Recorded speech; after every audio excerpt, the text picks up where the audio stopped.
Hello and welcome to another video. Today we're going to be looking at another problem about convergence and divergence. So if you're asked if this series converges or diverges, what should you do? So like we've explained before, what you really want to look at is a sequence.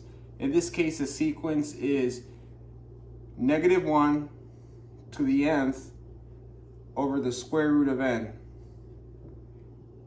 That's our sequence. Now, like I told you previously, what you first want to look at is, can we simplify this anymore? Now, if you notice, we really can't. Here we have the square root of n, which is really n to the 1/2. And up top, we really have just one alternating signs, right? So we can't really simplify that any further. If you can't simplify it any further, I recommend you try to write some terms out to see what it is you have.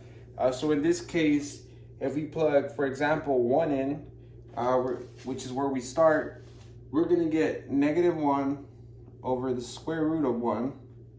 If we plug 2 in, we're going to get plus 1 over the square root of 2. However, if we plug in 3, then that negative number is going to give us a negative sign, meaning that we're going to get 1 over the square root of 3. If we plug in 4, we're going to get a positive number, and we're going to get 1 over the square root of 4, and then we're going to get a negative number, and so on. So if you notice, what this is causing is that it's causing it to alternate signs, negative, positive, negative, positive, negative. And it's going to keep on doing that forever, essentially, to infinity. So this is what's called an alternating series.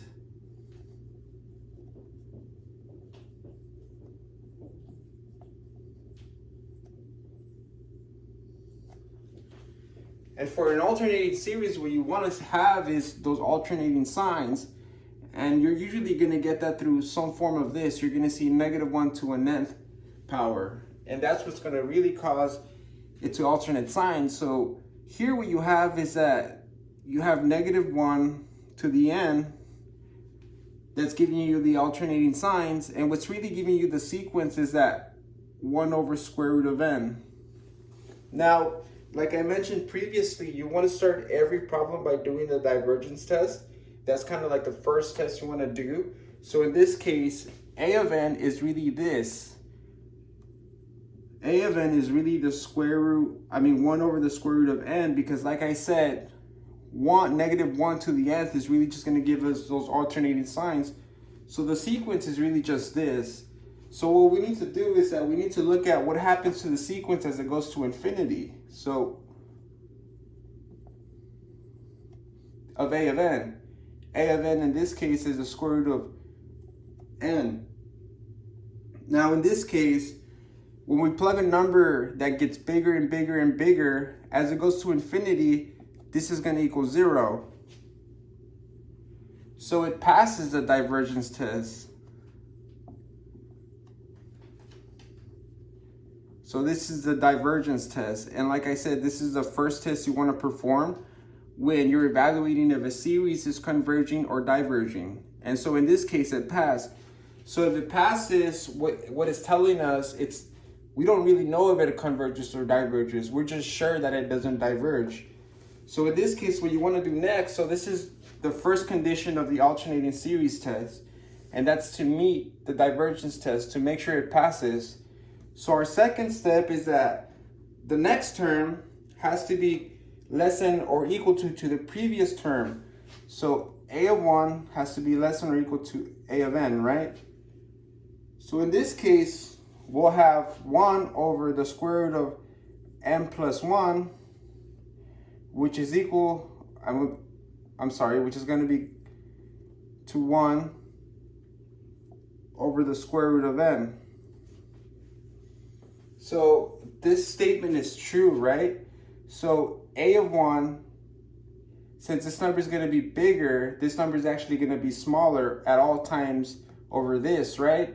Because we're always going to have a bigger number here. So this number is going to be smaller than this number.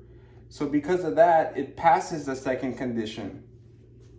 So because this is a true statement that the previous term is less than or greater than the preceding term, the following term, then we know that because of the alternating series test, due to that test, then it converges.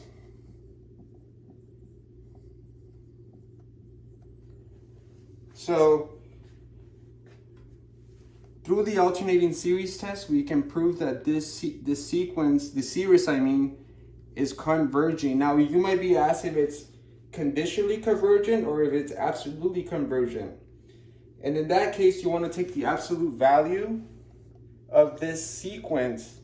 And so in that case, we can work out problems like that in my page, or if you're interested, you can always book an appointment. We can go over problems like that. But I hope this was helpful. And if you're interested in more problems like this, keep out for my page. Thank you very much.